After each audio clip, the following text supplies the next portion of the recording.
Welcome to Out with Dan, the podcast that spotlights and examines the voices of LGBTQ+ authors, characters, and our allies. Together, we lift our voices and we tell our stories. I'm Dan White. Join me as I chat with this week's author.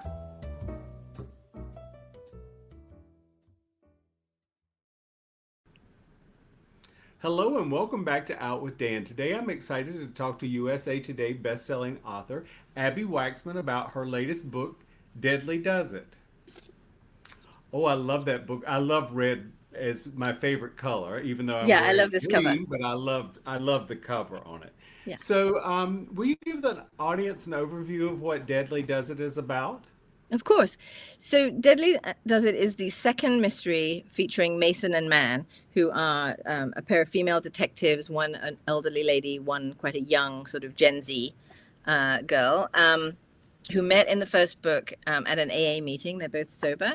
And Julia Mann went to jail for murdering her husband, which she says she didn't do, but we'll see. And and she's out now. And while she was in jail, she became a lawyer, and her sort of main thrust is to defend the underdog, right? To defend the people who don't have anyone to stand up for them. So in the first book, we learned all about them. They met, they became a team. In this one, they're getting more established with each other, and they're sort of, it's maybe 6 months later. So they're getting more comfortable with each other. And then Natasha Mason's AA sponsor starts getting threatening letters. And several sort of accidents happen, and it becomes clear that someone is after her. And so she comes to Mason&Mann for assistance, and they try and investigate what it is that she did that is causing so much enmity from someone. And so they go carousing up and down California. They spend quite a bit of time in Northern California and in the Central Coast in the vineyards. And all kinds of shenanigans ensue, which is I love it. I love always it. It the was way. a wonderful read. Oh, I'm glad. Yeah, so before we started recording, I was talking with Abbi, and I have several friends who are in recovery. And so I was thinking that by using AA sort of as the 12-step program, sort of as a basis, I can see how you could easily get 12 books out of the different steps. Well, there's from your mouth to God's ear. From your mouth to Right? God's ear. I would love to get 12 books out of it. The titles of, the first one is One Death at a Time. This one is Deadly Does It. They're all plays on phrases that we use in the program. One day at a time, easy does it.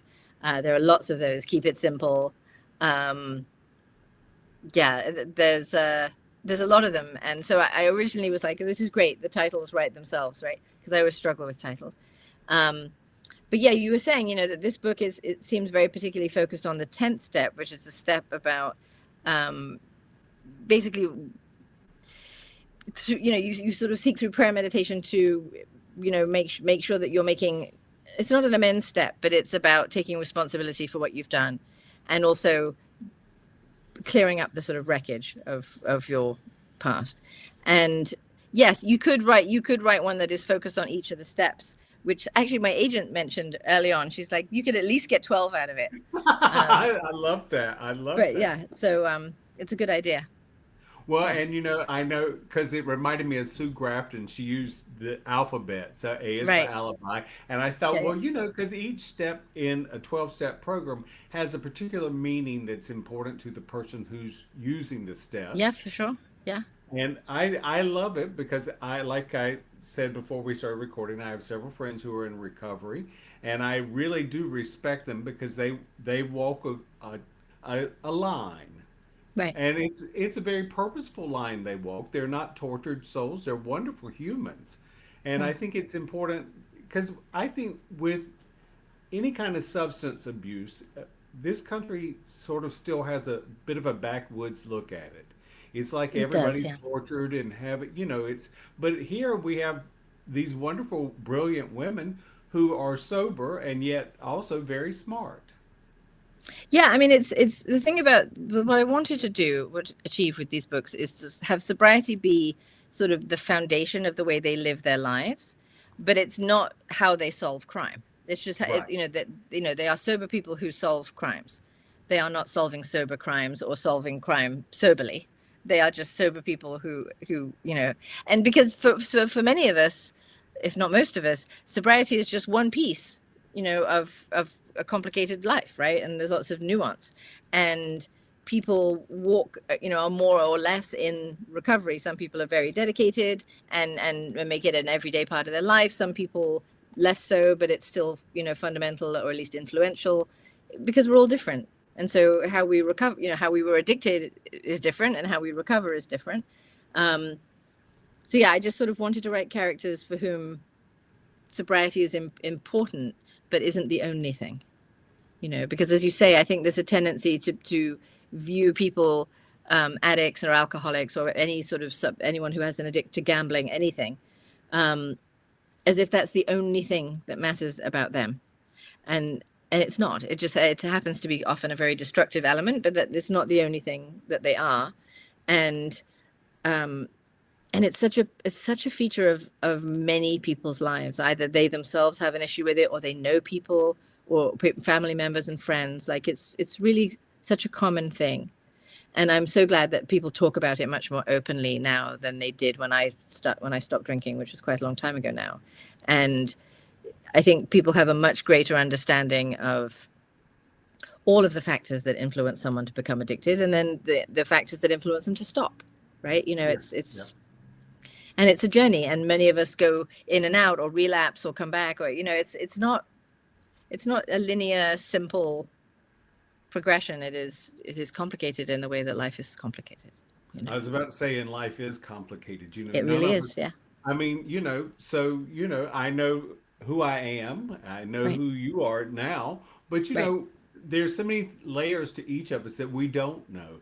And I think that's Absolutely. something that figures into this as well, as secrets. Yeah. Do we lie to ourselves? Do we lie to others? How much do we really know someone? And you get us into that in a very simple way. I'm Mason's sorry. sister, Louise, Yeah. sort of comes back into her life, and the others don't know she has a sister. Right. And it's just something small, it's something personal to her, but it's Right. not, she didn't lie to anyone. But all her friends were like, "We didn't know you had a sister." And then Right. we find out that Claudia and Teddy have been dating for 20 years, Right. and she didn't even know Teddy existed. So it's like Right. these are small things, but they were wonderful hints that you gave us as an author to secrets was going to really figure into this. Yeah. Thank you. Thank you for noticing that. It's a funny thing about AA, and presumably other 12-step programs too, is that you get to know people in meetings in a very intimate way. Like you sort of know all about their trauma, and about the struggles that they're having, but you have no idea what their last name is. You have no idea what they do for a living. You have no idea where they live. It's a very strange thing, and it's always interested me. That you suddenly discover that that someone in the meeting is a locksmith, and all of a sudden you have someone who can help you break into a building. There's, like, from a writer's point of view, there's just so much material. You find out someone can speak 5 languages. You have no idea. It's just, so you both know someone and you don't know someone. And I think that's writ large is true for all of us, right? We reveal what we want to be seen, That's right. and we omit what we don't want to be seen. And that can change from context to context, friendship to friendship, person to person. And I find that just really interesting. It just means there's lots of things to discover, right? I And, totally agree with you. and how many of us are ever truly known, right? Like if we're lucky, we have a few friends, or a relationship, a close relationship, or an intimate relationship with someone who we feel really knows us. And that's so I think it was Thoreau, but I could be wrong, who said it is a luxury to be understood, right? It is. So to be truly known is rare, because it means that you have to feel comfortable revealing all of yourself, good, bad, and indifferent. And so I hope to be able to write many more of these books, and to show how the friendship between these characters deepens over time. But they are by nature they're not, I wouldn't say they were secretive people, but they're not necessarily very forthcoming. So, Right. it's Mason isn't going to stand around saying, "Oh, I have this, and this is, and this." Just things come out over time. And And I do find that is truly the way life unfolds. I for think sure, I will say, and I don't know if this is a nice thing to say on a recording, but I would say that there are many aspects of my life that no one knows about because of course. I have been a very private person in some regards, and then sometimes I tell way too much. But that's because I'm comfortable sharing that, but these other things I may not be comfortable sharing. Or Yeah, especially when it comes to intimate details. I'm like, as my mother used to say, save something to tell Jesus, please. Save something to tell Jesus because that's a great phrase. you've told it all on Facebook, you know? I'm like, Right, no. right. Yeah, no, and it's interesting. There's one of the steps that the fourth and fifth step in the AA 12 steps are about.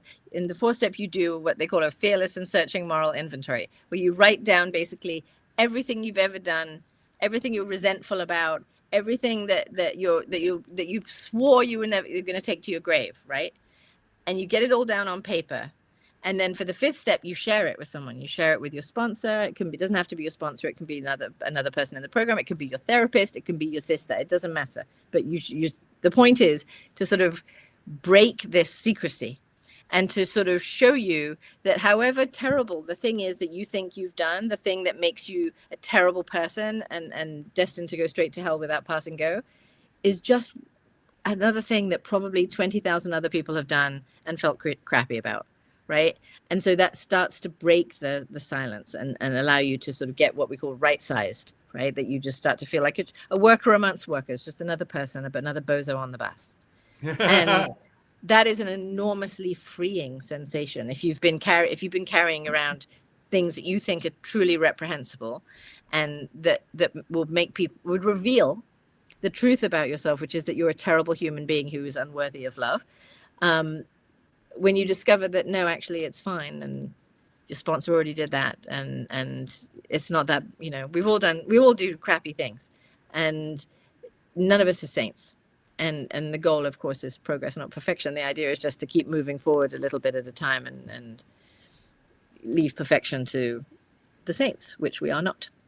Precisely, precisely. Yeah, I think for many years, the way I grew up, I thought I had to be perfect at everything. And it of turns course. out no one is perfect at anything. Perfection doesn't exist. It's a myth that somebody told that lie a million years ago, and we've stuck with it as humans. But Right. perfection doesn't exist. I mean, we may No. come close on Sure. some aspects, but no one is perfect. It doesn't exist. No, and it's not really ultimately that desirable, right? Because No. it's in the cracks that you find the beauty of it, right? It's that the cracks that let the light in. It's the things that we do idiosyncratically or differently that make us special. And if we were all perfect and we were all the same, it would be incredibly boring. Um, So let's talk yeah. a little bit about setting, Abby. So Okay. the book takes place in Southern California, Northern California, and the Central Coast. What Yeah. were the challenges with writing those areas, and what was the thing about those areas that spoke to you? Well, I currently live in Los Angeles, and I lived in Berkeley for several Okay. years. Um, I've never lived on the Central Coast, but I've spent some time there. And I just thought putting Julia Mann, who is very much a Los Angeles creature, like she's older, she's very, very elegant, she's very acerbic, she's very much an urban creature. She's an ex-actress. I thought putting her in Berkeley would be funny. One. Hmm. Two, Mason is from there. So I wanted them to deal with family dynamics because it's just interesting to me.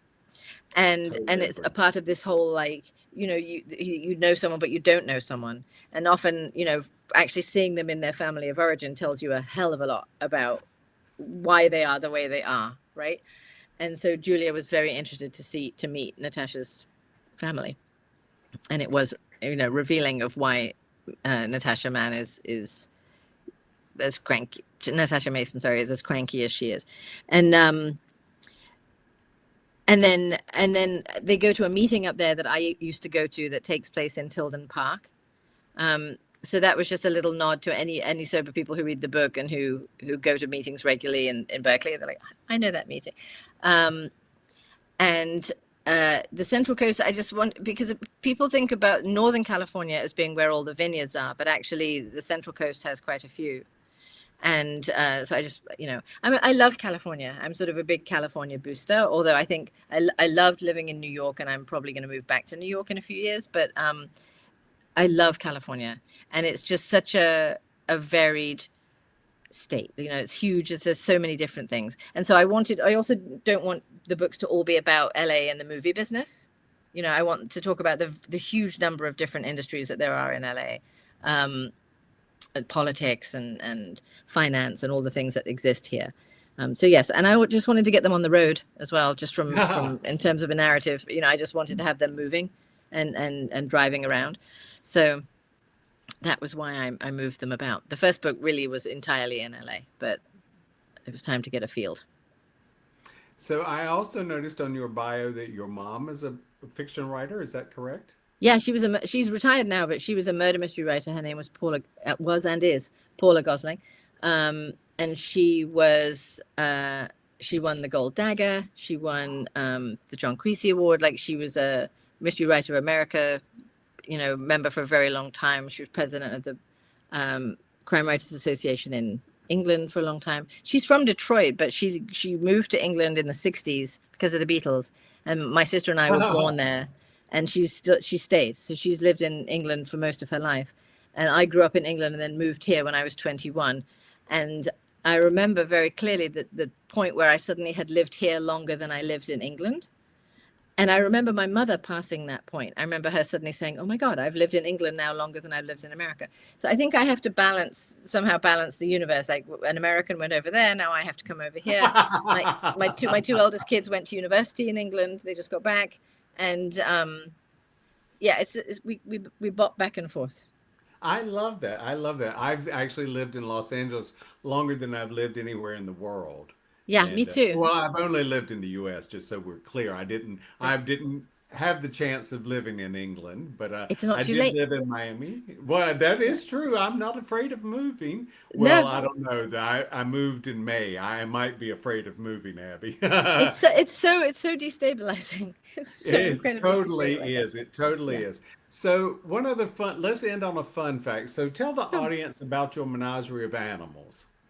Well, the menagerie is greatly reduced at the moment. At one point, we had 22 animals.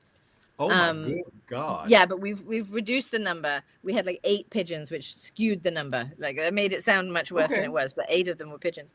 We're down to 1 pigeon who we had, as I said, we had 8. Then we were down to 4. And then there was a little bit of, not to go into too much detail, but pigeons mate for life. They're very committed and monogamous. And yet there was a little bit of back and forth from one couple. Was the male of the one couple was visiting the female of another couple, and there was a little bit of shenanigans, I think. And then one day I woke up and 3 of them were dead and 1 was left. So I believe there was a murder suicide. I don't know what's going on, but it was a very dramatic situation. And now there's just this one very cranky, bad-tempered pigeon called Gabe who sits and glowers in his aviary and doesn't want to talk to anyone. Then we have a snake who belongs to my youngest daughter. And we have 1 dog left. We sadly lost 2 dogs last year. It was a tough year. And we have 4 cats, which is about 1 cat too many. It's suddenly crossing from 3 to 4. Suddenly there are cats everywhere. I don't know why it made such a difference, but all of a sudden, everywhere you look, there's a couple of cats. And when there were 3 of them, then you would see 1 every so often. But now they've achieved, quantum mass. They've achieved dominance. So yeah, exactly. They are now the alpha, the apex predator in the house. And I love it. My new cat, who's quite young still, he's only like a year and a half, if that. He's sort of in his teenage boy total dick phase, and he hides underneath the furniture and leaps out on the dog, who is like a really big sort of golden retriever sized orange dog. And he's terrified of this cat. And the cat leaps out and it's like, does that like blowtorch noise that cats do. Right. But he'll wait quite patiently for like the dog will be in the garden and Augie, my cat, will sit under the table on the deck, hidden by the tablecloth, and just watch the dog. And then as the dog comes up the stairs, you can see him tense and he gets all excited. And then as the minute the dog is within striking distance, and oh my God, the dog just is petrified. He's terrorizing him. Oh my goodness. Yeah, Oh it's my very, goodness. it's highly entertaining. Well, I tell you, I think some or all of these animals have to appear in the next book or the next 10 books, since you have Yeah. a contract for 12, according to your I always have publicist and I. I always have several animals in every book just because I can't imagine living without them. And so I can't imagine writing a book without them. They all, they're such an important element in my life. And actually, the dog that I mentioned is called Frank, which is named after the dog in my first book, The Garden of Small Beginnings. There was a dog called Frank in there. And then when we got a dog later, I was like, how about Frank? It's such a good dog name. Right. So, yeah, so Frank is the poor terrorized creature. Oh, bless Frank. Yeah, I'm sort of that way around cats sometimes myself. Oh, you are? Frank and Yeah, I are in the same boat with that. Yeah, he's a very charming, handsome dog with not a lot going on up top, and not a mean bone in his body, but not a deep thinker, and not a big picture guy. And he seems to be totally surprised by the existence of this cat each and every time, even though he's been around for a year and a half. So I love that. I love not the that. sharpest knife in the drawer. That's but very sweet. Right, and we know he did not off the pigeons, so that's all right then. He is completely. He's absolved of that. He can't have been involved. I think it was totally an inside job. I think the pigeons. I think so. Gabe. As well. Gabe's looking. Abbi, guilty. I've enjoyed this very, very much. Thank Me you too, Dan. for writing Deadly Does It, and I look forward to the next one as soon as it's ready. Yeah. I look forward to sending it out. Thank you for joining me for this week's episode of Out with Dan.